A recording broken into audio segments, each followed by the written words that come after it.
그전과 똑같이 먹고 또 그전과 똑같이 움직인다고 해도 지방이 차곡차곡 쌓이게 됩니다. 각종 매체에서 다이어트에 대한 그리고 주변에서 다이어트에 대한 정보들은 넘쳐나죠. 잘못된 다이어트 엄청 하고 오세요. 가장 쉽고 효과적인 몇 가지 팁을 드릴 건데요. 안녕하세요. 한의사 이경입니다. 자, 저는요 30년 차 임상 경험을 가진 한의사로 그 중에서도 가장 오랜 시간을 비만과 갱년기 여성 질환을 다뤄왔습니다. 오늘도 그와 관련한 정보들 한번 풀어드리겠습니다. 네, 제가 진료실에서요 이 갱년기 비만 환자분들을 상담할 때 꼭 드리는 말씀이 있어요. 자, 갱년기에는요 살이 찌지 않은 사람은 있어도 물론 아주 드물겠죠. 그렇지만 갱년기에 찐 살을 빼는 사람은 정말 아주 드물다. 자, 평생 다이어트라고 몰랐던 여성도요 이 갱년기라는 거대한 난관을 만나면 상황이 달라지죠. 왜 그럴까요? 네, 바로 호르몬 때문입니다. 자, 멀리 갈 거 없이 저 역시 2번의 출산을 거치면서 거의 20년간 체형의 변화가 1kg도 없었어요. 자, 그래서 갱년기 이전에는 비만 환자를 보면서도 완전히 공감을 하지 못했던 것 같아요. 호르몬을 만만하게 보고 저 환자의 노력이 부족했다 이렇게 단정을 했던 거죠. 그런데 웬걸요? 제가 직접 갱년기에 밀어닥친 이 호르몬의 쓰나미를 체험하게 되면서 훨씬 겸손하게 비만 환자를 보고 있습니다. 혼자서는 힘드시죠? 그럴 수도 있어요. 제가 열심히 도와드릴게요. 자, 이런 마음인데요. 갱년기에 이르면 사실 더 엄밀하게는 30대 이후부터는 여성 호르몬인 에스트로겐이 점차 감소하게 됩니다. 그런데 왜 특별히 갱년기 비만이냐고요? 자, 조금씩 줄어들던 이 여성 호르몬이 갱년기가 되면 수직 낙하를 하는 거죠. 자, 문제는 이 여성 호르몬은요, 정말 우리 몸에서 열일하는 호르몬이에요. 그 중에서도 지방 대사에 깊숙이 관여하고 있는데요. 때문에 이 여성 호르몬이 수직 낙하하는 갱년기가 되면 그전과 똑같이 먹고 또 그전과 똑같이 움직인다고 해도 이미 그 저울의 평형대가 기울어져 버린 거죠. 그런 몸에서 지방이 차곡차곡 쌓이게 됩니다. 자, 여기서 또 하나, 이런 지방의 축적은 우리 신체 전반에 똑같이 작용하는 것이 아니라 연령별로 특별히 더 민감하게 작용하는 부위가 정해져 있어요. 중년이 되면, 그러니까 갱년기 이후부터는 이 하체보다는 상체, 등살, 어깨 죽지, 팔뚝, 그리고 무엇보다 복부에 집중적으로 지방이 쌓이게 됩니다. 이렇게 해서 우리가 흔히 40, 50대 여성 하면 떠올리는 중앙지방형, 거미형 체형이 만들어지는 거죠. 자, 갱년기 여성 호르몬의 이 급격한 감소는 정말 다양한 신체 변화를 불러오는데요. 자, 앞서 말씀드린 대로 지방, 그 중에서도 복부의 내장 지방이 증가하게 되면요, 그 다음 2차, 3차의 문제가 정말 연쇄적으로 발생합니다. 대표적으로 인슐린의 저항성을 높여서 당뇨와 고지혈증의 위험을 증가시키죠. 그 결과 심내혈관 질환의 위험도 높아지게 되고요. 실제로 체질량 지수가 5가 증가하게 되면요, 관상동맥 질환 발생 위험이 30%가 증가한다는 연구 결과도 있습니다. 당연히 뇌졸중의 위험도 높아질 거고요. 또 있죠. 비만은 암의 발병 요인으로도 작용하게 되는데요. 특히 유방암이나 췌장암, 대장암, 그리고 간암 같은 암들은요, 내장 지방의 축적과 특별히 더 연관성이 높은 암들입니다. 여기에서 끝이 아닙니다. 축적된 내장 지방과 또 그에 따라서 높아진 인슐린 저항성은요, 근육의 합성을 떨어뜨리고 근력을 저하시키죠. 그리고 뼈도 약하게 만듭니다. 안 그래도 갱년기에 장기들의 기능이 저하되는데 체지방의 축적은 운동을 수행하는 능력을 저하시켜서 활동량을 감소시키고 신진대사율을 팍팍 떨어뜨립니다. 이렇게 완성된 비만이란 질환은요, 한 번의 사이클로 끝나는 것이 아니죠. 비만이라는 신체 상태는요, 다시 호르몬의 기능에 부정적으로 작용하게 되고 그 결과 앞서 말씀드린 사이클을 돌면서 비만은 더 심해지고 이런 악순환의 무한 반복이 일어나게 됩니다. 지금 여러분이 몇 회째의 사이클에 있는지는 모르겠지만 빠르면 빠를수록 좋습니다. 비만은요, 시급히 탈출해야 하는 질병이기 때문이죠. 제 입장에서는요, 방치해서 오는 심각한 사례들이 거의 대부분이죠. 자, 생각해 보세요. 내가 살이 조금 쪘다 이렇게 해서 의료기관, 한방병원이든 양방병원이든 찾지 않아요. 대부분 어느 단계에서 병원에 올까요? 하다가 안 돼서 오시는 경우들이 대부분이란 말이에요. 대부분은 어떻게 하세요? 각종 매체에서 다이어트에 대한 그리고 주변에서 다이어트에 대한 정보들은 넘쳐나죠. 잘못된 다이어트를 엄청 하고 오세요. 근데 문제는요, 여러분들이 요요를 겪게 되면 겪게 될수록 그 요요 과정에서 체중만 느는 게 아니에요. 대부분은 체지방률이 훨씬 더 증가해서 와요. 그렇기 때문에 진료실에서 만나는 대부분의 비만인들은요, 심각한 단계인 분들이 거의 대부분이에요. 그 심각한 단계라는 건 체지방률이 보통 35%에서 40%를 육박하는 경우, 제가 만난 가장 심각한 경우는 체지방률이 50%가 넘었어요. 자, 체지방률이 50%라는 얘기는 우리 몸의 절반 이상이 지방이란 뜻이에요. 자, 그렇게 되면 이건 어떤 면에서는 뭐 금방 돌아가실 수도 있다고 생각돼요. 자, 우리가 흔히 아는 젊었을 때 청년기 비만의 원인은 특별한 기초 질환이 있지 않다면 식이와 운동 이 두 가지 요인이 작용하는 양팔적으로 생각하시면 됩니다. 너무 많이 먹었다거나 운동이 부족했다거나 이런 상태를 좀 지속하게 되면 살이 찌겠죠. 한쪽으로 이렇게 기울게 되면 나타나는 초기 비만은 이 두 가지 식이와 운동의 균형만 맞춰주면은 비교적 쉽게 회복이 됩니다. 자, 그런데 갱년기 비만은요, 저울의 그 중심축 자체가 옮겨버린 거예요. 그래서 평형대가 아예 기울어져 버린 거죠. 균형을 잡기가 몇 배는 힘들어요. 자, 이 기울어진 중심축이 바로 호르몬의 변화에 따른 신진대사의 저하라고 할 수 있습니다. 갱년기에 급격하게 줄어든 에스트로겐은 당분과 지방의 대사, 혈액순환, 뼈 건강 등에 광범위하게 작용하죠. 여기서 하나 더, 갱년기에 나빠진 수면의 질도 비만에 아주 큰 영향을 줍니다. 자, 불면이 생기게 되면요, 우리 몸은 비상사태로 인식을 해요. 그래서 늘어난 스트레스를 줄이기 위해서 에너지원인 당분의 섭취를 늘리고자 식욕을 촉진하는 호르몬을 뿜어내기 시작합니다. 이렇게 신체 내 환경이 비만이란 적에게 아주 유리한, 그러니까 이제 적진 한가운데서 적들에게 둘러싸여 있는 상황이 되어버리는 건데요. 이미 양팔저울의 중심축이 무너진 상태에서는 식이와 운동이라는 똑같은 무게를 올려놔도 균형이 맞춰지지 않아요. 그리고 더 나쁜 소식은요, 이 저울 중심축은 지금도 계속 나쁜 쪽으로 옮겨가고 있다는 거죠. 자, 이 수준의 비만이 되면 단순히 생활습관의 교정 정도로 해결되는 문제가 아니라 치료를 해야 하는 질병이라고 인식하셔야 하는데요. 자, 이걸 한의학에서는 오래전부터 습담증이라는 질환으로 인식하고 치료해 왔습니다. 자, 최근에 왜 의료 정보 이런 거 많이 있으니까 활성산소나 만성염증 이 얘기 많이 들어보셨을 거예요. 이런 개념들은요, 신체 내 노폐 독소들을 말하는데 우리 몸에서 생기는 대부분의 질병의 유인으로 강조하고 있어요. 자, 흥미로운 건 이 만성염증을 오래전부터 한의학에서는 습담, 담음, 어열이라고 해서 중요한 질병 원인으로 파악해왔습니다. 습담은요, 우리 인체가 호흡이나 소화 등 대사작용, 그러니까 일을 하면서 몸속에서 생겨나는 일종의 쓰레기들이라고 인식하시면 됩니다.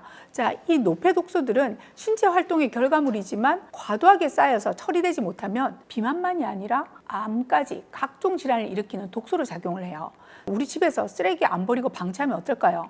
벌레가 생기고 악취가 나고 병균이 자꾸 생겨나게 되겠죠. 자, 이렇게 발생한 습담은 혈관과 림프관을 따라서 이동하면서 신체 전반에 기능 저하를 일으키는 원인으로 작동하게 됩니다. 그리고 그 결과 당뇨, 고혈압, 관절염과 같은 통증 질환, 그리고 난치성 자가 면역 질환, 종래는 암까지 다양한 질환들의 집합체인 습담증이라는 증후군으로 발전하게 되는 거죠. 그런데 이런 습담증의 가장 대표적인 질환 중 하나가 바로 비만이에요.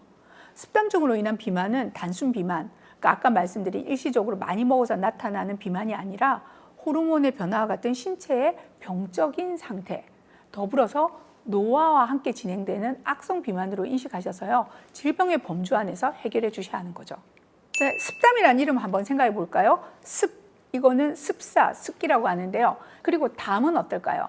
우리가 담결렸다는 말 많이 사용하는데 그 담 맞습니다. 자, 습담은 다양한 기전에 의해서 발생하게 되는데요. 그 근본에는 습담이란 이름처럼 우리 인체 대부분을 차지하는 수분, 그러니까 수액 대사의 문제가 자리 잡고 있습니다. 쉽게 말씀드려서 우리 신체 기관에 녹이 슬었다고 생각하시면 되는데요. 자, 가장 큰 두 가지 습담의 요인으로는 노화, 나이 드는 것과 더불어서 부적절한 생활 습관이 있는데요. 자, 노화야 우리가 어떻게 할 수 없지만 이 부적절한 생활 습관은 교정이 가능하죠. 그 중에서도 가장 강조하는 것이 식습관입니다. 자, 우리가 입으로 섭취하는 음식은 체내 대사를 통해서 에너지로 쓰이고 남은 찌꺼기는 배설이 되죠. 그런데 다 쓰이지 못할 정도로 많은 음식을 섭취하거나 또는 대사에 이렇게 골고루 쓰여야 하는데 한두 가지 영양소에 편중되는 식사, 대부분 뭘까요?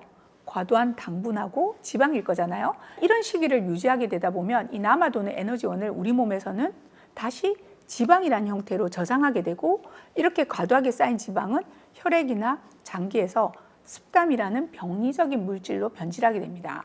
자, 이외에도 활동량이 너무 떨어지거나 스트레스가 심하거나 수면 부족, 그리고 외부 독소의 유입 등도 습담의 원인으로 작용하게 됩니다.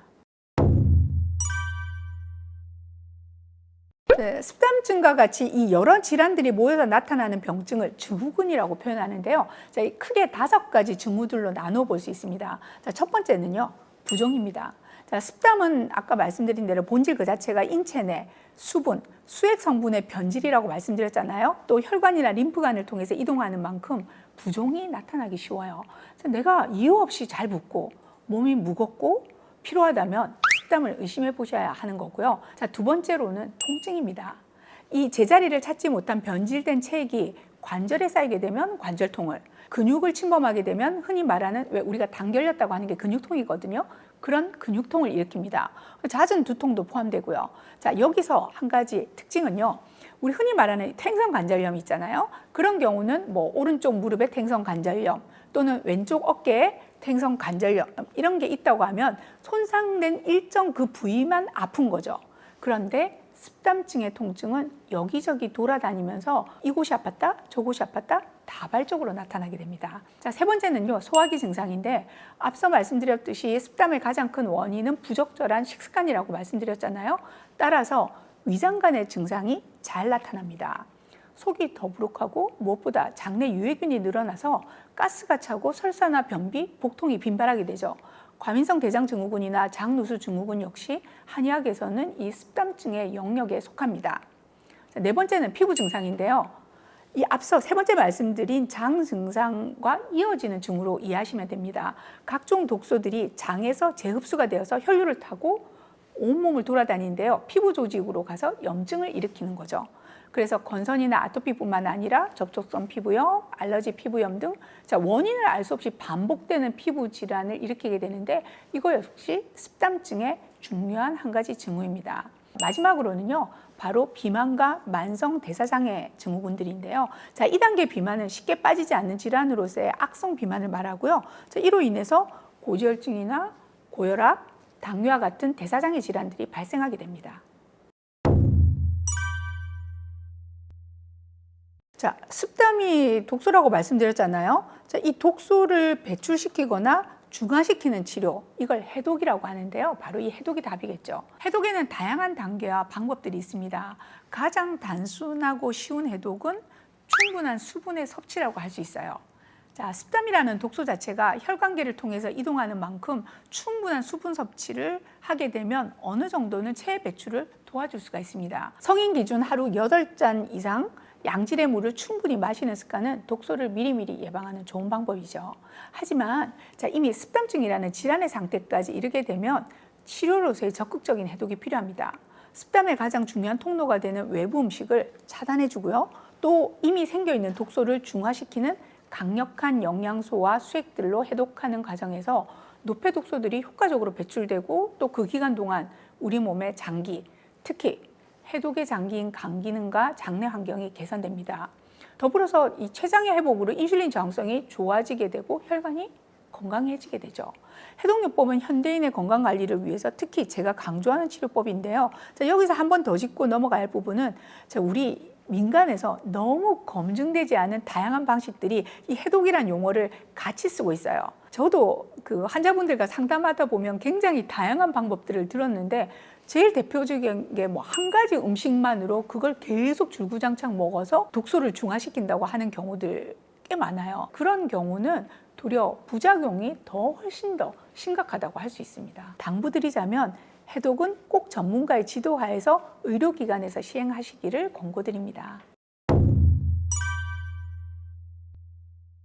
가장 쉽고 효과적인 몇 가지 팁을 드릴 건데요. 자, 다이어트 하다 보면 제일 애먹는 게 식욕 조절이잖아요. 자, 식욕을 조절하는 쉬운 방법 중 하나가 보통은 당분을 참아야 돼, 뭐 고소한 지방을 참아야 돼, 이것만 집중하시는데요. 제일 간편한 방법 중 하나가 염분을 줄이는 거, 저염식입니다.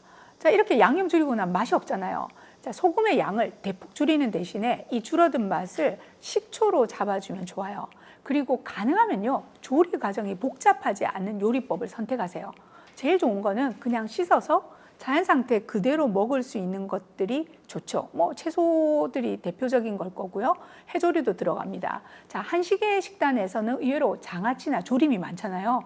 자, 그 대신에 슴슴한 나물, 데친 양배추, 뭐 찐 생선, 두부 부침, 오이나 당근 스틱 그대로 잘라서 이렇게 드셔보는 거 권장드리고요. 김치 많이 드시는데요. 김치 좀 줄이시는 게 좋습니다. 그러니까 무엇보다 국물 요리는 상에 올리지 않아요. 그래서 제가 국이나 찌개 드시지 마세요 이렇게 말하면 다 뭐라고 하시냐면요.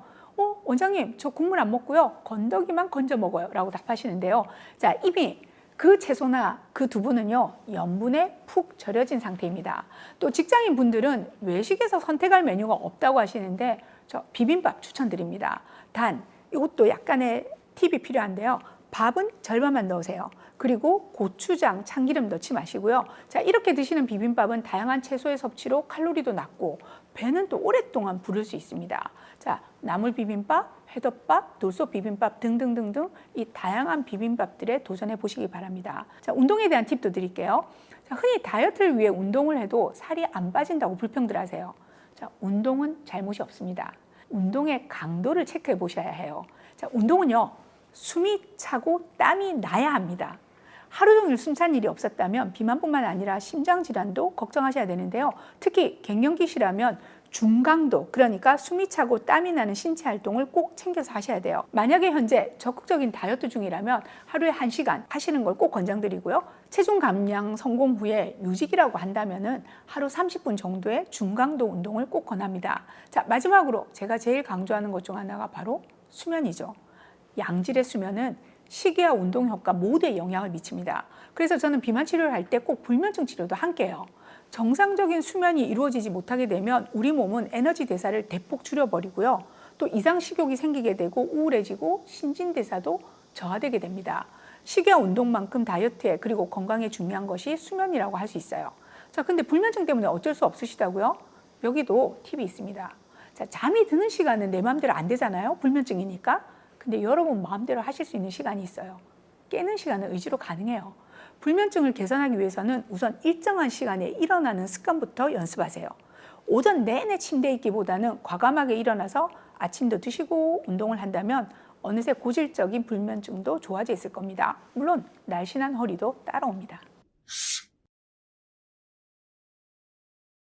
제가 비만 시기 지도를 할 때 가장 강조하는 것 중 하나가 평소 건너뛰는 분들 너무 많고요. 자, 여러분 이거 하나만 기억해 주세요.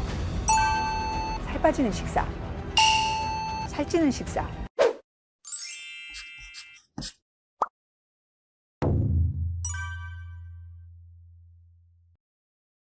누차 강조하지만 갱년기 비만은 단순히 많이 먹어서 발생하는 것이 아니라 신체 여러 가지 병리적인 요인이 함께 작용하잖아요. 자, 그런데 그 신체의 문제는 그대로 두고 그냥 덮어두는 거죠. 그런데 본인이 방식으로 열심히 살을 빼보려고 노력했는데 안 되니까 그럼 그 다음 단계로 뭐로 가요? 더 심하게 해보자. 심하게 굶거나 원푸드 다이어트에 박차를 가는 경우가 흔해요. 그 결과 고질적인 요요와 다양한 부작용을 겪게 됩니다. 자, 다시 한번 강조드리지만 성공적인 갱년기 비만 탈출을 위해서는 이 갱년기에 나타나는 비만의 배경이 되는 이 신체 환경들을 하나씩 개선해줘야 됩니다. 그런 면에서 신체 자체의 회복력을 강조하는 한의학적인 비만 치료는 아주 효과적이라고 할 수 있는데요. 자, 한방에서는 습담증을 오래전부터 질환으로 인식해 온 만큼 이 습담을 해결하는 약재들이나 약침, 침치료가 잘 확립돼 있죠. 비만 한약이 나온 김에 강조드리고 싶은 점이 있는데요. 흔히 비만 치료 한약하면 식욕 억제 작용을 우선적으로 생각들 하시는데 이 갱년기 다이어트는 절대 굶는 것으로 해결이 잘 안 돼요. 도리어 근육 손실이 더 많아져서 기초대사율이 감소하고 요요가 금방 오게 되고 몸은 더 나빠지게 됩니다. 자, 30년차 비만 전문가 입장에서 말씀드리자면 갱년기 비만의 필수적인 것은 식욕 억제제가 아니라 에너지 대사를 끌어올려주는 약제, 그러니까 일종의 보기제가 핵심입니다. 신체 활력이 좋아지고 기초대사량이 늘어나게 되면 살이 잘 빠지는 신체로 체질 개선이 되는 거죠. 자, 덧붙여서 갱년기에 나타나는 자율신경계의 불균형 그리고 수면장애를 개선하는 것도 아주 중요해요. 식이상담과 운동지도는 기본이겠죠. 자, 한방 다이어트의 주무기가 되는 것은 한방해독요법과 한약 그리고 약침이라고 할 수 있는데요. 특히 이 비만 치료 한약의 가장 큰 장점은 개개인의 체질에 따라 처방된다는 점입니다. 그러니까 같은 갱년기 비만, 즉 습담증이라고 하더라도 체질에 따라서 소화기 문제가 더 심각한 경우도 있고요. 부종과 같은 수액대사 문제가 더 심각한 경우도 있고, 아니면 관절과 근육의 증상이 더 심하게 나타나는 경우 등 이 주안점에 따라서 증상이 달라지거든요.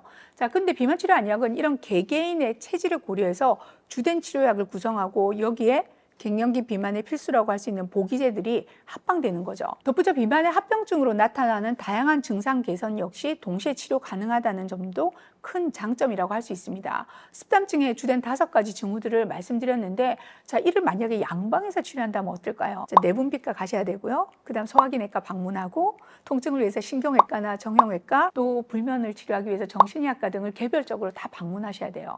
근데 한방에서는 이런 징후들을 습담증이라는 한 가지 질병으로 간주하고 있죠. 그래서 이 5가지 증상의 치료가 이 한 가지 증후군에 치료하는 과정에서 동시에 가능하다는 거죠. 즉 해독과 한약 처방으로 비만과 부종, 인슐린 저항성의 문제, 장 건강의 문제, 관절의 통증이 같이 개선됩니다. 피부 증상도요. 자, 결론적으로 한방 치료는요, 개별 체질별 치료와 다양한 증상에 대한 그 부분이 아닌 전인적인 치료가 가능하다는 점을 장점으로 들 수 있겠습니다.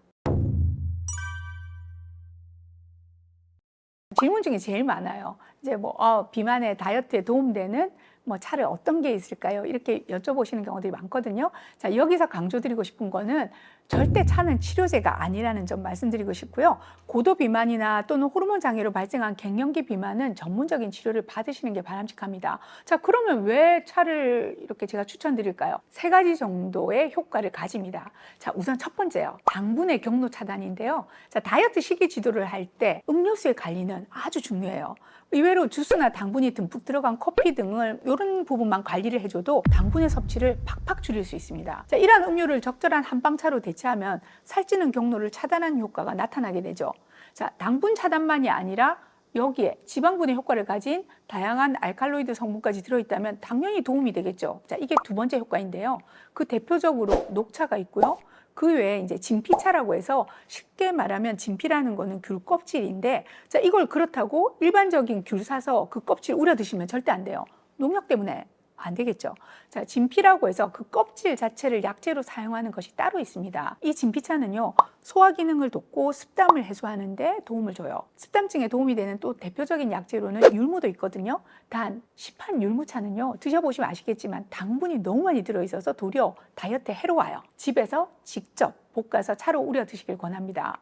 자, 이외에도 기력이 떨어지는 갱년기에 구기자차도 도움이 되고요. 요즘 같은 여름철 다이어트에는 생맥산, 맹문동, 인삼, 오미자로 이렇게 만들어진 처방인데요. 이걸 차로 만들어서 드셔도 좋습니다. 마지막 3번째 효과는요, 충분한 수분의 섭취를 들 수 있는데, 수분의 섭취를 늘리게 되면 식욕 조절과 노폐물 배출을 촉진하는 데 도움을 받을 수 있습니다. 비만이 되면 잘 붓다 보니까 도리어 저는 물은 제한을 한다고 하시는 경우들이 많은데, 자, 당분이 없는 차 또는 양질의 물을 하루 8잔 이상 충분히 마셔주는 것은 다이어트에 아주 좋은 습관이 됩니다. 제가 비만 식이 지도를 할 때 가장 강조하는 것 중 하나가 아침 식사예요. 평소 아침 식사를 건너뛰는 분들 너무 많고요. 자, 여기다 다이어트 결심하면 여러분들 어떻게 하세요? 간헐적 단식이라는 명분하에서 냅다 아침 식사부터 포기해버리시죠. 자, 여러분 이거 하나만 기억해 주세요. 아침은 살 빠지는 식사, 저녁은 살찌는 식사. 자, 제가 정한 게 아니에요. 우리 몸의 생체 시계는요, 해가 뜨고 지는 것에 따라서 에너지가 활발히 소모되는 시간과 저장되는 시간대가 정해져 있어요. 에너지를 소모하는 아침, 그리고 낮 시간대에 대사의 연료가 되는 영양소들을 제대로 공급하지 못하게 되면 신진대사가 떨어져서 에너지 소모도 잘 안 되게 되고, 그만큼 몸에는 노폐 독소들이 쌓이게 됩니다. 아침을 잘 챙겨 드시는 분들은 그만큼 신진대사가 활발해지고 에너지 소모가 증가하게 되는 거죠. 자, 상대적으로 저장을 하는 시간대인 저녁, 야간에 섭취하는 영양소들은 지방으로 쉽게 저장이 되고요. 특히 긴 공복 후에 들어온 영양소는 더욱더 지방 저장이 빨라져서 몸속에 불필요한 노폐물로 쌓이게 됩니다. 자, 이렇게 노폐물이 쌓이면 어떻게 될까요? 자, 이게 바로 습담증의 시작이죠. 그리고 균형 잡힌 아침 식사는 신진대사를 끌어올려 에너지 소모가 빨라지는 것 외에도요, 저녁의 과식 그리고 야식의 욕구도 잡아줍니다. 다이어트에 필수적인 아침 식사, 꼭 하시기 바랍니다. 자, 음식을 먹는 시간대만큼 또 중요한 게 음식의 종류잖아요. 아침 드시라고 하면 대부분 빵이나 시리얼, 과일 하나로 간단히 때우죠. 아침은요, 잘 드셔야 합니다. 고른 영양소 섭취를 위해서는 한식이 최고인데요. 잡곡밥 반 공기 정도의 단백질 음식과 채소를 듬뿍 드실 것을 권장드립니다. 특히 염분의 섭취 꼭 줄이시고요. 그래서 아침에 국이나 탕 요리 제외하는 것이 좋겠죠. 대부분 선호하는 빵은요, 탄수화물에 편중된 식단일 뿐 아니라 지방과 당분에서도 자유로울 수가 없으니까 최대한 피하시는 게 좋습니다. 자, 근데 이렇게 잘 차린 아침 식사 바빠서 못 드신다고요? 자, 제가 팁 하나 드릴게요. 자, 미리 일주일치 정도 등을 준비해 두시면 복잡한 조리 과정 거치지 않고 간단하게 드실 수 있습니다. 예를 들어서 밥 양을 줄이고 미리 소분해서 익혀둔 채소가 듬뿍 들어간 다이어트 주먹밥, 여기에 닭가슴살, 요즘 너무 다양하게 잘 나오거든요. 또는 뭐 삶은 달걀, 두부 등등 의외로 간단히 준비할 수 있습니다. 이렇게 자꾸 시도하다 보면 다양한 아침 식단을 생각보다 시간 들이지 않고 마련할 수 있다는 거죠. 그리고 그 전에 드셨던 간단한 아침 식단이잖아요. 뭐 과일 한 쪽이라든가 아니면 뭐 우유 한 컵, 뭐 두부 조금 이런 경우에는 이걸 저녁으로 바꿔보세요. 최고의 다이어트 시기가 될 겁니다.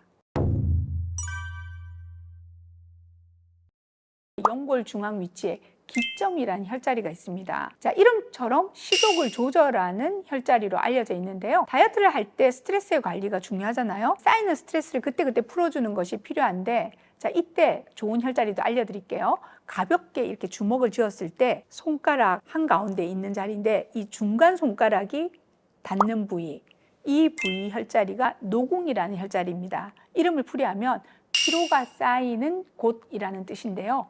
피로와 스트레스, 식욕 조절에 효능이 있는 혈자리죠. 자, 지압법은요, 비교적 강자극을 10회 정도 반복해서, 그리고 빈도는 시간 나는 대로 자주 해주시면 좋습니다.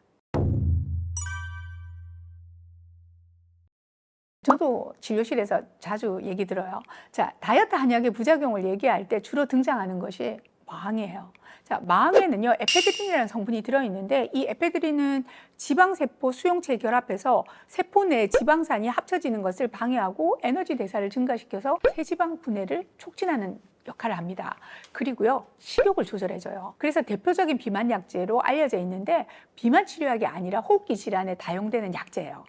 기침, 콧물, 천식 등의 효과가 좋습니다. 그러다 보니 비만 치료를 하던 중에 천식 좋아졌어요 하시는 분들도 꽤 계세요. 자, 여러분 아마 모르셨을 텐데 이 감기약에 함유된 성분이어서 약국에서 파는 왜 마시는 한방 감기약 많잖아요. 그중에 갈근탕이라고 있는데 거기에도 마항이 포함되어 있습니다. 자, 이렇게 다양한 효능을 가진 아주 좋은 약제이지만 다른 약제들과 마찬가지로 자칫 잘못 쓰면 부작용을 나타냅니다.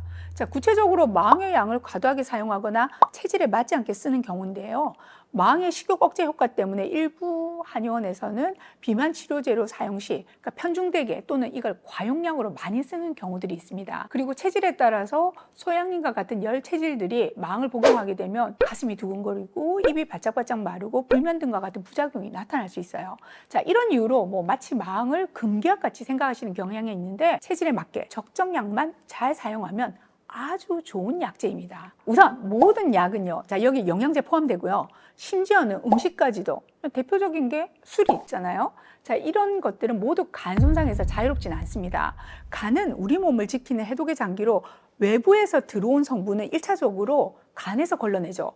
자, 일반적으로 건강한 간 기능 상태를 가진 분이라면 너무 우려를 하실 필요는 없습니다. 실내로요, 아주 많은 통증 환자에게 한약을 복용하고 간 기능 검사를 해봤다. 자, 이 연구에 따르면요, 담당의와 한약 복용량을 잘 조율해서 먹게 되면 간 수치에 무리를 준다고 보기 어렵다는 결과가 나왔죠. 자, 문제는요, 자신의 간 기능이 건강한지 아닌지를 모르시는 경우가 생각외로 많아요. 자, 대부분은 뭐라고 하시냐면 환자분들이 저 1년 전에 검사했는데요. 또는 심지어는 그 이전에 몇 년 전에 한 검사에 문제가 없었다. 그리고 나는 지금까지 아무 증상이 없었다. 이렇게 말씀하시거든요. 간 기능 이 수치는요, 문제가 있다고 판단되면 3주 단위로 재검을 해요. 그 이전 검사는 의미가 없다는 거죠. 자, 그리고 간은 아시다시피 침묵의 장기로 대부분은 별다른 증상이 없어요. 그런데 지방 대사는 간에서 일어나요. 과도한 지방은요, 간세포를 손상시킨다는 거죠. 그래서 저는 비만 환자, 특히 갱년기 비만이나 고도 비만 환자를 치료할 때는 치료 전에 꼭 간 기능 검사를 시행합니다. 놀랍게도 많은 분들이 자신은 간에 아무 이상이 없다고 자신 있게 말씀하신 그분들 중 많은 수가요, 지방간으로 인한 간 수치 상승을 결과지로 확인하게 됩니다. 자, 이렇게 확인이 된 경우는요, 간 손상의 정도에 따라 간 기능을 회복시키는 한약, 자, 이런 약을 같이 처방하기도 하고, 정도가 심한 경우에는 해독 치료부터 시행합니다. 이후에 다시 간 기능 검사를 혈액 검사로 직접 해봐요. 자, 결론적으로 거의 대부분은 간 기능 수치가 안정화되는 걸 확인할 수 있는데요. 즉 이게 어떻게 보면 당연한 결과예요. 자, 한약의 문제가 아니라 비만 환자의 경우 이미 간이 건강하지 못한 경우가 많았고, 그 상태에서 한약이든 비타민이든 독이 될 수 있는 거거든요. 그런데 간을 회복시키는 적절한 치료를 받았고, 여기에다 다이어트까지 해서 간에 독이 되는 지방 자체가 줄어들게 되니까 간의 회복이 빨라지는 거죠. 결론적으로 말씀드리자면, 경험 많은 한의사의 지도하에서 한의학의 복용은요, 간 손상을 걱정하지 않으셔도 되고, 그리고 한의사 입장에서도 가능하면 검사를 거칠 것을 권장드립니다. 제가 비만 치료가 거의 25년 차 정도 되거든요. 비만 치료를 하다 보면요, 의외로 성공해서 쭉 유지하는 분들이 많지 않아요. 어떤 통계를 보면요, 10명 중 1명만이 성공한다고 해요. 그럼 나머지 9명은 다시 제자리로 돌아간다는 거죠. 자, 제가 만난 살을 빼고 그걸 또 수년 동안 꾸준히 유지하는 분들을 보면 한 가지 공통점이 있습니다. 자, 이분들은요, 더 이상 다이어트를 하지 않아요. 이벤트로서의 다이어트를 그만두고 생활을, 습관 자체를, 일상을 바꿔버리는 거죠. 자, 이분들에게는 바뀐 일상이 있을 뿐이지 더 이상 다이어트는 없습니다. 흔히 다이어트를 시작하면서 운동 시간 짜고, 그 다음 식사량 얼마 줄이고, 이 계획부터 세우죠. 그럼 그 다음에는 어떻게 하실까요? 다시 이전의 나로 돌아갑니다. 자, 다이어트는요, 절대 이벤트가 아니라 생각이 바뀌고 습관이 바뀌고, 그래서 생활 자체가 바뀌어야 합니다. 진정한 다이어트를 위해서는 다이어트를 그만두셔야 합니다. 자, 그럴 준비 되셨나요?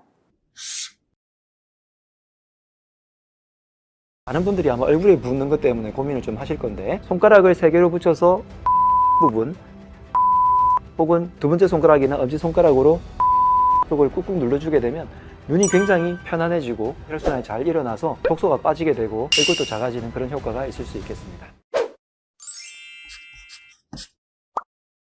저는 하랑한의원에서 진료를 하고 있는 한의사 박용환 원장이라고 하고요. 각종 SNS에서 건강정보를 강남호준이라는 이름으로 알리고 있는 한의사입니다. 반갑습니다. 혈액순환이 제대로 안 되게 되면 모든 조직에 일단 문제가 생길 겁니다. 근데 혈액을 가장 많이 쓰는 곳이 어디냐면 한 20%는 소화기에 쓸 거고요. 20%는 뇌에 썼습니다. 그러다 보니까 소화기에 문제가 먼저 일어나죠. 소화불량이 일어나거나 변비가 생기거나 오히려 거꾸로 염증이 생겨서 설사까지 생기게 되거나 혹은 만성적인 어떤 소화 쪽에 문제가 생기는 사람들이 많을 거고요. 두 번째는 뇌로의 혈액순환이 잘 안 되게 되기 때문에 뇌의 집중력이 떨어지거나 자꾸 만성 피로를 느낄 때 졸음이라든지 이런 뇌 쪽의 신호들로 느끼게 될 겁니다. 그 외에 이제 혈액순환이 잘 안 되게 되면 말초 부분에 혈액이 잘 안 가게 되겠죠. 말초라는 게 손끝, 발끝, 그 다음에 성기능, 그리고 뭐 두피라든지 피부 이런 곳일 건데, 그렇게 따지면 이제 말초, 즉 손끝, 발끝 부분에 순환이 잘 안 되게 되니까 손발이 차진다든지 혹은 감각에 이상이 생긴다든지, 특히 다리 쪽으로 내려갔다가 또 피가 올라와야 되기 때문에 부종이 생겨서 안 빠지게 된다든지, 온몸의 피부가 말초의 혈액순환이 중요한 부분이기 때문에 피부에 염증이 생기거나 가려움이 생기거나 이런 식의 여러 가지 혈액순환이 안 되는 그런 증상들이 하나하나 생기게 될 거고요. 대부분의 혈자리들을 누르게 되면 그 부분에 경혈이라고 하는 것들은 굉장히 독특한 성질을 가지고 있는데요. 혈액순환을 굉장히 많이 도와줍니다. 그래서 우리가 뭐 몸의 어떤 부분을 그냥 막무가내로 두드리는 것보다 혈자리를 정확하게 포인트만 터치해줘도 효과가 10배, 20배는 더 빨리 나게 되는데, 그 이유가 혈액순환을 훨씬 더 도와주기 때문인데요. 여러분들께 팁을 하나 드리자면, 내가 혈액순환이 잘 되는지 알아볼 수 있는 곳 중에 눈 부분이 있습니다. 눈이 혈액이 굉장히 민감하게 반응하는 부분인데, 그 중에서도 눈 아래쪽 부분의 두덩이, 이 부분에서 혈액순환이 잘 되는 것을 찾아볼 수 있는데요. 아래쪽이 약간 빨가스름하게 혈액들이 이제 촘촘하게 되어 있다면 괜찮은데, 여기가 요즘 보면 희어멀건한 분들이 되게 많아요. 네, 그런 분들은 내가 혈액순환이 좀 안 되고 있구나 생각을 하고요. 겉으로는 다크서클이 생기거나 혹은 여기가 검푸르슴하거나 약간 누리딩딩하거나 이런 식으로 되게 되면 이 부분에 혈액이 잘 안 가는 것이기 때문에 내가 혈액순환이 잘 안 되는구나 라고 체크를 한번 해볼 수 있겠습니다. 얼굴 쪽에 우리가 붓게 된다는 부분들이 여러 부분들이 있지만, 많은 분들이 아마 얼굴에 붓는 것 때문에 고민을 좀 하실 건데, 얼굴 쪽에 이제 혈액이 순환이 잘 안 되어서 여기가 붓게 된다면 이 부분에 독소를 빼주고 그 다음에 근육 부분의 혈액순환을 도와주는 그런 방법을 쓸 수 있습니다. 여러분들이 지금 영상을 보시면서 하기 쉽도록 제가 설명을 드리자면, 첫 번째는 얼굴 안쪽에서 바깥쪽 부분으로 독소들이 빠져나가고요. 그러면서 귀 뒤쪽 부분으로 통해 가지고 목 아래쪽 흉골 부분으로 이 앞쪽으로 이제 빠져나가는 림프 순환이 있습니다. 우리 몸에서 독소는 대부분 다 림프를 통해서 빠져나가거든요. 그래서 우리 안쪽에서 바깥쪽으로 독소를 배출해 나가서 귀 뒤쪽 부분에 있는 이 림프관을 통해서 빠져나가기 때문에 이 부분을 자극을 해주면 일단 독소가 빠져나가는 통로가 열리게 돼요. 그래서 귀 쪽 부분에 앞쪽 뒤쪽 부분을 손을 이렇게 V자로 만들어서 아래 위로 이렇게 쓸어주기만 해도 이 부분이 자극이 되면서 훨씬 더 좋고요. 물론 귀 전체를 만져준다든지 꼬집어 주거나 혹은 이렇게 접어주거나 당겨주거나 하는 여러 가지 방법들을 써서 귀를 자극해 주시기만 해도 주변의 혈자리들이 조금 반응할 거예요. 그리고 물론 조금 더 전문적으로 아신다면 귀 바로 뒤쪽에 있는 예풍이라든지 귀 앞에 있는 청궁, 이문 이런 혈자리들을 눌러주게 되면 조금 더 효과가 빠르겠죠. 그 다음에 붓게 되면 눈두덩이가 많이 붓잖아요. 그래서 눈 주변에 간단하게 말씀드리면 눈 주변에 있는 뼈들이 있습니다. 안와나라든지 안곽이라고 부르는 이 부분들, 손가락을 3개로 붙여서 위쪽 부분, 아래쪽 부분 혹은 두 번째 손가락이나 엄지손가락으로 안쪽과 바깥쪽을 꾹꾹 눌러주게 되면 눈이 굉장히 편안해지고, 우리가 혈액순환에서 굉장히 많이 쓰이는 부분 중에 하나가 눈과 귀잖아요. 왜냐하면 코와 입은 음식을 먹고 호흡을 하면서 에너지를 받아들이지만 눈과 귀는 계속해서 에너지를 써버리기 때문에 이 부분에 소모가 계속 일어나게 됩니다. 그래서 이 부분을 자주 만져주시는 게 좋고요. 특히 요즘 눈 침침해서 안구건조증으로 고민하시는 분들이 많은데, 안구건조증은 안구에 혈액이 제대로 안 가니까 건조해지는 거죠. 그래서 자주 이 부분을 마사지 해주게 되면 여기가 훨씬 더 맑아지게 될 겁니다. 그 다음에 코 주변에 비염으로 고민하시거나 코 주변에 어떤 문제로 인해서 고민하시는 분들은 마찬가지로 코 양쪽 부분에 상영향이라는 혈자리가 있긴 한데요. 이쪽 주변을 그냥 아래 위로 이렇게 쓸어서 해주시게 되면 코 주변의 혈액순환이 좋아지게 되고요. 그 다음에 입도 이렇게 툭툭 두드리는 것만으로도 입 주변의 혈액순환이 좋아지는데, 입에서는 특히나 혈액순환이 좋아지게 하는 방법 중에 하나가 침을 분비시켜 주는 겁니다. 침샘 부분이 있잖아요. 세 군데가 있는데 그 중에서 가장 자극하기 쉬운 부분이 어금니를 그냥 작은 조금 이렇게 씹어주시기만 하셔도 돼요. 이렇게 작은 씹어주시기만 하셔도 여기서 침이 분비가 됩니다. 그러면서 손으로 살살 만져주시면 침이 훨씬 더 많이 분비되게 되죠. 침이 분비된다는 것 자체가 혈액순환이 잘 된다라는 반증이기도 하니까 평소에 침을 뱉거나 이런 것들은 굉장히 안 좋은 습관으로 한의학에서는 강조를 하고 있고요. 침 자체를 나오게 되면 삼켜주시게 되면 혈액순환에도 도움이 됩니다. 그래서 귀, 눈, 코, 입 이 순서대로 여러분들께서 자극을 하시면서 충분하게 자극을 이렇게 했다면 마지막으로는 바깥쪽으로 머리 위, 얼굴 중간, 얼굴 아래쪽에서 바깥쪽으로 쓸어가지고 귀 뒤쪽부터 흉쇄 유돌골이라는 부분, 이 부분을 통해 가지고 이렇게 쓸기만 하셔도 림프순환이 잘 일어나고 혈액순환이 잘 일어나서 이렇게 독소가 빠지게 되고, 물론 뼈대가 작아지는 건 아니고요. 독소로 쌓여있던 그런 푸석한 얼굴이 탄력이 붙고 팽팽해지면서 독소가 빠져나가면서 얼굴도 작아지는 그런 효과가 있을 수 있겠습니다. 횟수를 옛날 문헌 같은 경우에는 뭐 36회 이런 식으로 적어 놓긴 했는데요. 저는 바쁠 때 한 부위당 12회 정도로만 해서 하거나, 그런 숫자들이 사실은 철학적인 이유가 있어서 이제 내려오는 이유들이라서, 예를 들면 12회라고 하는 것은 12달의 기운 이런 것들을 응용한 것이라서 꼭 횟수에 구애받지 마시고 내 시간에 맞게 10회에서 20회 사이로 적당하게 해주시면 도움이 되고요. 저는 그냥 한 부위당 1분씩 이렇게 해서 그냥 5분 만에 끝내라고 설명을 드리기도 합니다. 그래서 내 시간에 맞춰 가지고 적절하게 응용해 주시면 되겠고, 물론 독소가 많은 분들은 조금 더 많이 하셔야 되겠고, 독소가 적으신 분들은 좀 적게 하셔도 충분히 빠른 효과가 나거든요. 그래서 한 일주일, 2주일 정도 하다 보면 효과가 나는 시간을 사람마다 다 다르기 때문에 바로 알아차리실 수 있을 거예요. 그렇게 한번 해보시면 금방 내 시간을 정하실 수 있을 겁니다. 몸에 붓기가 생길 때 다리 때문에 굉장히 많이들 힘들어하죠. 그리고 피곤하고요. 다리의 혈액순환은 우리 몸에서 심장에서 내려간 혈액이 말초 끝까지 갔다가 다시 돌아와야 되는데, 발 같은 경우에는 내려갔다가 다시 올라오기가 중력 때문에 쉽지는 않죠. 그래서 이 중력을 위로 이제 펌핑해서 올려주는 그런 역할들을 해야 되는데, 그렇게 하기 아주 쉬운 방법 중에 하나가 발을 그냥 두드려주면 됩니다. 아까 말씀드린 그런 림프절 같은 경우나 이 정맥순환을 얘기하는데요. 그런 부분들은 자극만 줘도 이게 피가 펑펑 다시 위로 이렇게 올라오거든요. 그래서 발바닥을 두드려 주는데 이때 중요한 혈자리 중에 하나가 용천이라 그러는데 발의 앞꿈치 부분에 사람 인자로 갈라지는 부분의 중앙 부분입니다. 이 부분이 젊음을 샘솟게 하는 그런 부분이라는 뜻인데요. 그래서 이 부분을 두드려주면 좋긴 한데 사실 발은 우리 온몸의 인체의 축소판이라고 할 정도로 각 부분마다 의미하는 게 있어요. 그래서 저는 용천 부분을 일단은 중요하다고 생각한다면 두 번째 안쪽 복숭아뼈에서 쭉 발바닥 쪽으로 내려오는 이 경계선 부분이 신장과 방광을 해당하는 부분입니다. 용천에서부터 이렇게 이어지는 이 부분이 우리 몸에 수독이 쌓였을 때 그래서 붓기가 안 빠졌을 때 붓기를 빼게 해주는 그런 부분이기 때문에 두드릴 때 기왕이면 용천 부분과 그 다음에 이 부분을 같이 두드려 주거나 혹은 손가락으로 깊이 있게 눌러주게 되면 특히 다리 쪽에 붓기가 잘 빠지게 될 거고요. 두 번째로 중요한 혈자리는 복숭아뼈에서 손을 이렇게 하면 요만큼의 너비가 있는데 이 정도 너비만큼을 복숭아뼈 위에다 얹어서 정강이 뼈 있죠. 그 안쪽 부분에 딱 닿는 부분이 삼음교라고 하는 부분이 있습니다.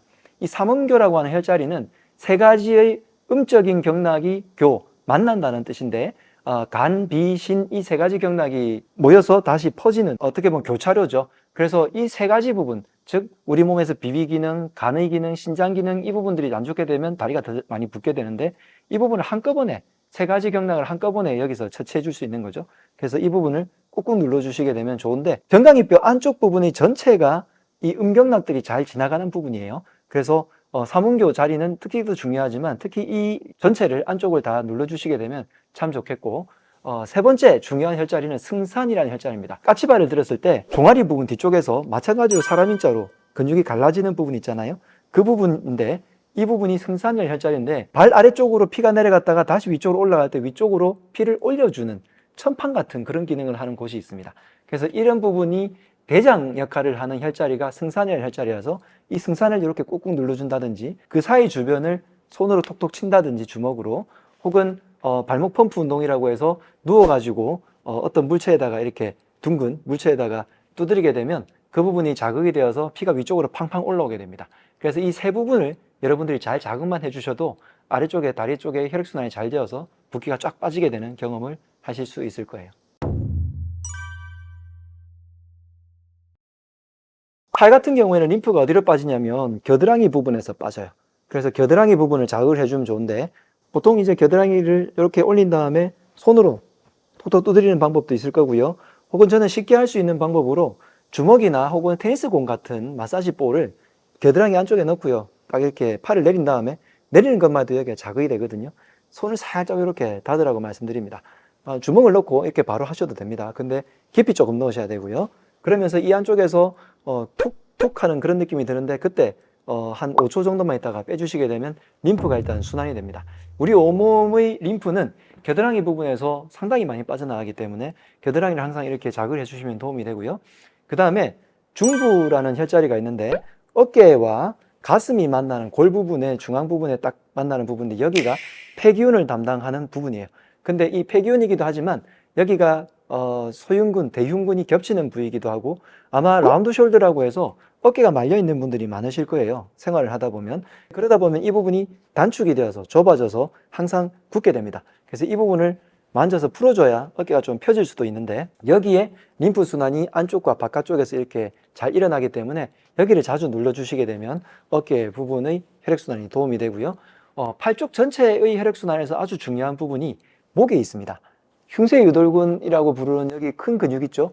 요거를 살짝 앞으로 걷어내게 되면 뒤쪽 부분에 흉쇄유돌근 바로 뒤에 붙은 부분에 사각근이라는 근육이 있는데 손가락을 이렇게 해서 흉쇄유돌근을 뒷부분을 잡고요. 살짝만 눌러보면 하게 되는 그런 부분이 느껴지실 거예요. 잘 모르셔도 살짝 고개를 돌린 다음에 목 옆부분을 이렇게 누르시면 어느 부분에서는 약간 자극이 좀 강한 부분이 있고 뒤쪽 부분은 둔탁한 부분이 있는데 그 사이 정도에 아마 형성이 돼 있을 거예요.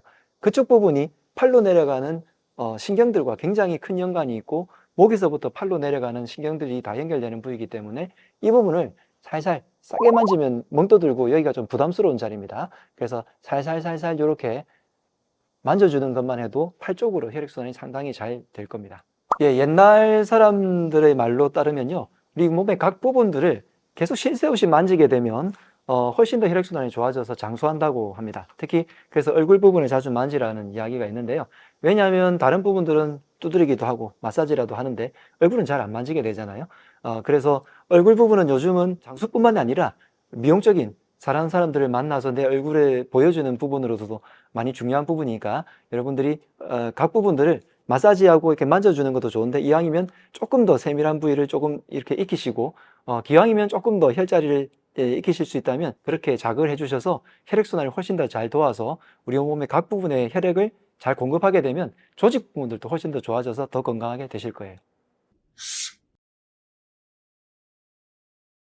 모든 운동, 유산소 운동이 특히 더 잠을 자는데 굉장히 좋아요. 걷기가 운동이 좀 되려면 오르막길을 걸거나 그럼 등산을 하게 되면 심호흡도 되고 유산소 운동도 되고 다리에 힘이 더 들어가니까 운동 효과가 나죠. 근데 평지에서 걸으려면 적어도 를 해주셔야 수면이 점점 더 깊어지는 것을 분명히 느끼실 수 있을 거라고 생각합니다.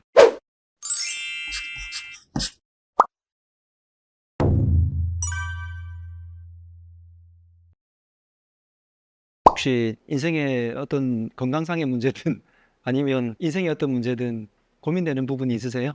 근데 그게요, 제가 감히 말씀드리자면 잠만 더 잘 주무셔도 훨씬 더 많이 해결될 거라고 생각해요. 그래서 여러분들이 가진 모든 건강상의 문제, 심지어 인생에서의 고민되는 문제까지도 잠을 잘 자게 되는 것만 해도 훨씬 더 잘 풀릴 거라고 이야기를 합니다. 근데 잠을 몇 시간 자야 좋으냐, 혹은 어떤 식으로 자야 좋으냐, 이런 이제 질문들이 있는데 보통 한국 사람들의 평균 수면 시간을 봤을 때 6시간이 안 되시는 분들이 의외로 굉장히 많아요. 근데 잠은 최소한 어쨌든 6시간 이상으로 주무셔야 되고, 좀 전에 말씀드린 것처럼 내 건강상의 어떤 문제나 그런 문제가 있으신 분들은 8시간까지는 꼭 채워주셔야 됩니다. 다시 이야기를 드리면 눈이 아프든 두통이 생기든 몸에 암이 있든 당뇨가 있든 혈액순환에 문제가 있든 위장장애가 있든 비염이 생기든 발이 붓든 모든 문제들이 잠을 못 자게 되면 다 생깁니다. 근데 이런 모든 문제들이 잠을 못 주무시는 분이 있다면 잠만 잘 자게 하면 절반 이상은 다 도움이 될 거라고 생각합니다.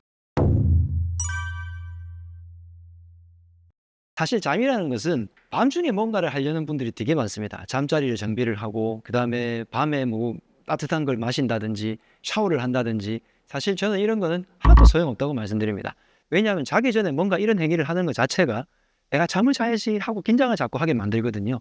그래서 밤에 자기 전에는요, 그냥 아무것도 하지 마시고 그냥 자려고만 노력하시면 좋겠고요. 오히려 여러분들께서 노력하셔야 되는 것은 낮에 노력을 해야 되는데, 이 낮에라는 말씀드린 이유가 비위 기능이 좋아진다거나 내 몸에서 장 기능이 좋아지게 되면 이 여기서 생성된 세로토닌 호르몬이 밤중에는 머리로 들어가가지고 멜라토닌 호르몬으로 바뀌어야지 잠을 잘 자게 되는 거거든요. 여러분들이 구하실 수 있는 약재를 드리자면 대추를 드릴 수 있어요. 대추 같은 경우에 비위 기능을 좋아지게 하고 몸에서 기운을 좀 나게 하면서 마음을 평온하게 만들어주는 기능이 있고요. 대추 한 알로 옛날에 심리를 간다. 즉 다시 말해서 내가 배가 고파서 쓰러질 것 같은데도 대추 하나를 먹게 되면 기운이 나가지고 4km 정도를 충분히 걸을 수 있게끔 만들어준다는 거잖아요. 이 말은 대추가 몸에서 비위 기능을 좋게 하면서 기력까지도 함께 난다는 건데, 낮에 대추 같은 것을 대추차를 마신다든지 혹은 대추를 좀 푹 익혀가지고 좀 잘근잘근 씹어 먹는다든지 하게 되면 옛날보다 잠이 잘 온다고 했는데, 모든 과일들의 가장 좋은 부분은 영양소는 어디에 있냐면 껍질과 씨앗 부분에 있습니다. 사실 그래서 대추도 씨앗 부분에서 굉장히 좋은 성분이 많은데요, 우리가 많이 드시는 그런 대추는 사실 계량이 종자된 대추거든요. 그래서 이 계량종인 대추는 과육을 먹겠지만 씨는 사실 먹기가 힘들잖아요. 그런데 맷대추라고 해서 산에서 나는 원래 종자의 대추가 있어요. 대추 이름을 산에서 나는 대추라고 해서 산조라고 부릅니다. 혹은 맷대추라고 부르죠. 산조의 씨앗은 굉장히 연해요. 그래서 그 씨앗을 산조인이라고 부르는데, 이 씨앗이 재밌게도 약간 태워서 로스팅을 해줘 볶아서 먹게 되면 잠이 잘 오게 됩니다. 어떤 분이 저에게 강의를 듣고 집에서 이렇게 볶아 먹다가 낮에 그냥 음료처럼 한 잔 이렇게 차를 마셨는데 갑자기 낮에 졸음이 쏟아져가지고 잠을 푹 잤다. 낮에 그 바람에 저녁에 잠을 못 자서요. 원장님 이런 말씀을 해주신 분이 계셨는데, 산조인 같은 경우에 볶아서 드셔야 그런 효능이 나타난다는 거 꼭 기억을 해주시기 바라고요. 세 번째로 여러분들께서 드시면 좋을 약재이면서도 음식 중에 하나가 용안육이라는 게 있습니다. 노란 빛깔의 이렇게 가지가 있고요. 노란 게 막 이렇게 달려 있는 게 있는데, 뜯어보면 안쪽에 불투명한 흰 과육이 나와요. 근데 흰 그 부분이 용의 눈 같다고 해서 용안이라고 불러요. 근데 요것을 말려놓게 되면 나중에 까맣게 변하거든요. 그리고 쫀득하게 됩니다. 그때 굉장히 좋은 성분들이 많이 나오게 되는데, 그 성분 중에 하나가 수면을 잘 들게 만들고 그 다음에 마음을 안정시켜주는 기능이 있습니다. 음료수 중에서 우리가 레드불이나 뭐 어떤 바카스나 이런 것들은 깨우려고 먹는 음료수잖아요. 근데 요즘은 깨우는 것보다 잠을 못 주무셔서 힘드신 분들이 많아서 잠을 재우는 음료수, 다시 말해서 숙면에 취하게 만들 수 있고, 혹은 뭐 암을 좀 진정시킬 수 있는 그런 음료수들이 있는데, 그 음료수들 중에서 용환육의 성분을 빼서 아니면 달여가지고 넣는 음료수들도 많습니다. 그만큼 많이 응용되고 있으니까 요 세 가지 대추, 구하실 수 있으면 산조인, 그리고 동남아 여행 가거나 그러실 때는 용환육 이렇게 한번 찾아서 드셔보시면 수면을 취하시는데 굉장히 큰 도움이 될 것 같습니다.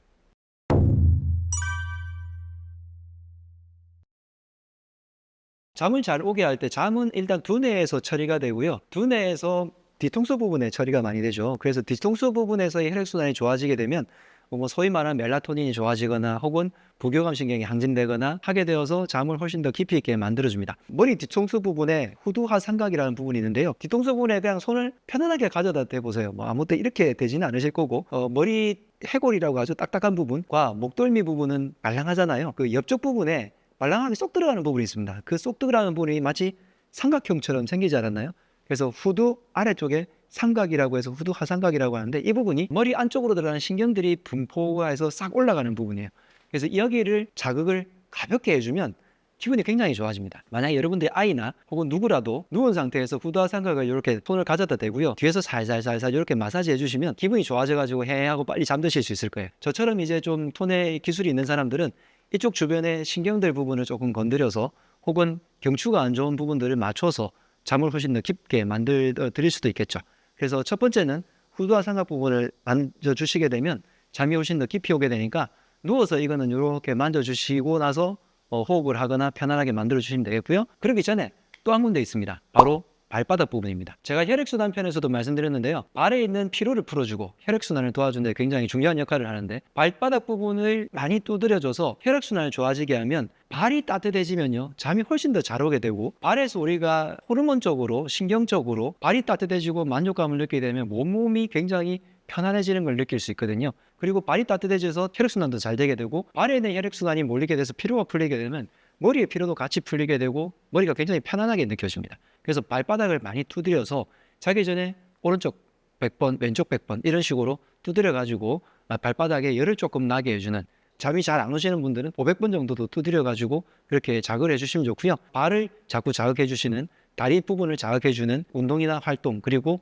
마사지 이런 것들을 해주시게 되면 잠이 훨씬 더 잘 오게 되실 거예요. 발을 이제 때리는 방법은 전체 발을 순환시켜주고 여기를 따뜻하게 만들어주는 건데요, 우리가 혈자리들은 손끝 발끝에 많아요. 그래서 발끝 부분들을 다 자극을 해주면 이 부분의 경락들이 움직이게 되어서 우리 몸의 경락이 바로 잡히게 될 겁니다. 그래서 발끝 부분을 마치 엄지손가락으로 보여드린다면 이렇게 딱 잡아가지고 여기 양쪽 끝 부분에 이제 혈자리들이 출발을 하거든요.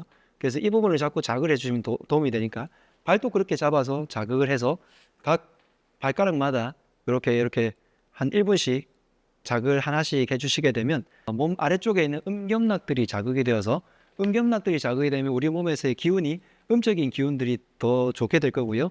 음적인 기운들이 좋아져야지 잠을 자는 데도 도움이 되어서 평소에 저녁 때쯤, 저녁 식사하시고 쉴 때쯤 되면 발가락을 이렇게 한 번씩 만져보시는 것도 도움이 될 거예요.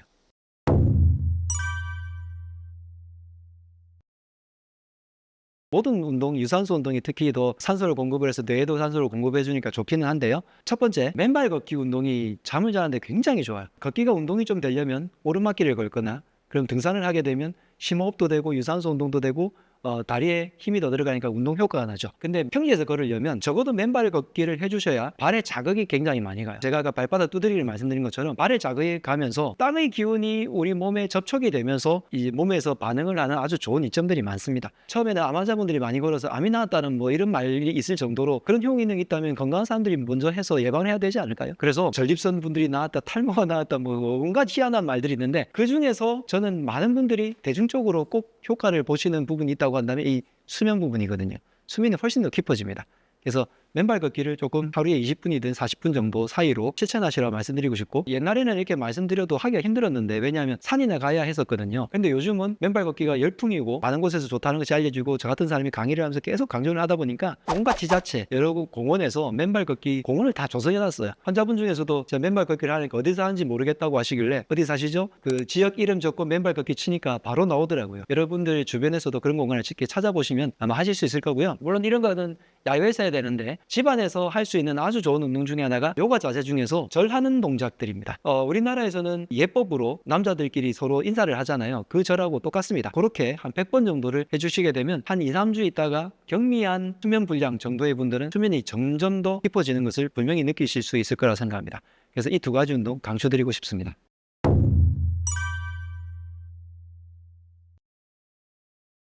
수면이 안 되는 그 이유 중에 하나가 교감신경이 너무 항진돼서 우리 몸이 긴장을 하게 되는 이유라고 하는데요. 다시 이야기하면 부교감신경을 항진시켜서 교감신경을 좀 누그러뜨려 주게 되면 몸이 이완이 되고 회복이 되겠죠. 그래서 부교감신경을 좋아지게 하는 방법 중에 아주 쉬운 방법이 호흡을 깊게 하는 거고요. 깊게 하면서 호흡은 호흡, 날숨과 흡, 들숨이 있습니다. 그 중에서 날숨을 조금 더 길게 해주면 부교감신경이 살짝 더 자극이 됩니다. 그래서 복식 호흡을 해주면서 날숨을 조금 더 길게 해주는 거죠. 쉽게 얘기하면 들숨을 하나, 둘, 셋, 넷 한다면 날숨으로 하나, 둘, 셋, 넷, 다섯, 여섯 이렇게 4초, 6초 정도. 조금 더 호흡이 깊어지시는 분들은 4초, 8초 정도를 해주시게 되면 날숨이 훨씬 더 길게 되겠죠. 그러면 부교감신경이 점점 더 자극이 되어서 우리 몸이 이완하고 회복되려는 능력이 더 커지게 됩니다. 그러므로 인해 가지고 잠이 훨씬 더 깊이 들게 되고요. 이때는 아랫배 부분으로 호흡이 깊이 들어가면 좋아서, 물론 횡격막이 내려가니까 아랫배가 나오는 거죠. 호흡을 할 때 핸드폰을 배 위에다 올려놓으시고 아니면 책을 한 권 올려놓거나 살짝 손을 올려놓거나 해서 이렇게 올려놓으면 그 부분에 이제 자극이 되는 걸 느낄 수 있거든요. 그래서 호흡을 할 때 보통 흉곽 호흡을 하죠. 이렇게 하게 되는데 배로 호흡을 밑으로 쭉 깊이 내려간다면 호흡을 들이쉴 때 배가 아랫배가 쑥 올라옵니다. 그리고 내쉴 때 아랫배가 쑥 꺼지거든요. 이렇게 만들면서 깊은 호흡을 하면서 날숨을 더 길게 해주시면 부교감신경이 훨씬 더 좋아져서 어느새 나도 모르게 잠이 스르르 들게 되는 경우가 발생합니다.